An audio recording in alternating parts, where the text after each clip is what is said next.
গুঞ্জন ছিল সামনের গ্রীষ্মে ফ্রি এজেন্ট হয়ে যাবেন মোহাম্মদ সালাহ, মোটা বেতনে যেতে পারেন সৌদি প্রো লিগে। তবে আজ সকালে লিভারপুল নিশ্চিত করে যে তাদের ইতিহাসের অন্যতম সেরা এই উইঙ্গার থেকে যাচ্ছেন মার্সিসাইডেই। সালাহ লিভারপুলের সঙ্গে নতুন করে 2 বছরের চুক্তিতে সই করেছেন, যার মাধ্যমে মিশরীয় ফুটবলারের ক্লাব ফুটবলের ভবিষ্যৎ নিয়ে চলমান সব জল্পনার অবসান ঘটেছে। 32 বছর বয়সী এই উইঙ্গারের বর্তমান চুক্তি চলতি মৌসুমের পরেই শেষ হওয়ার কথা ছিল।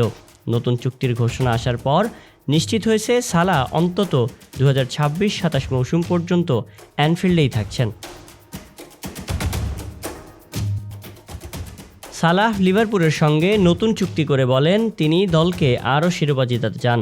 অবশ্যই আমি খুবই এক্সাইটেড। আমাদের একটি দারুণ দল রয়েছে, যদিও আগেও আমাদের দল ভালো ছিল। আমি চুক্তিতে সই করেছি কারণ আমি মনে করি আমরা আরও কিছু শিরোপা জিততে পারি এবং আমার খেলাটা উপভোগ করতে পারি।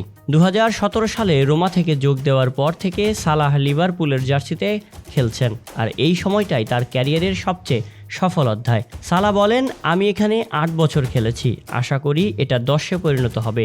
আমি এখানে আমার জীবন উপভোগ করছি, আমার ফুটবল উপভোগ করছি, আমার ক্যারিয়ারের সেরা সময়গুলো আমি এখানেই কাটিয়েছি।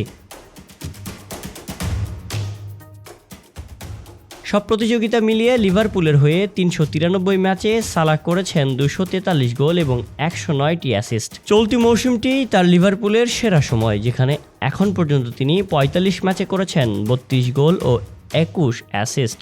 রয়েছে 27টি প্রিমিয়ার লিগ গোল।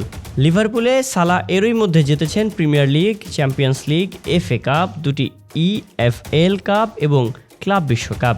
বর্তমানে লিভারপুল লিগ টেবিলে দ্বিতীয় স্থানে থাকা আর্সেনালের চেয়ে 11 পয়েন্ট এগিয়ে আছে এবং তাদের আরও 7টি ম্যাচ বাকি আছে। Shayan Sabbir, BD archive, desk report.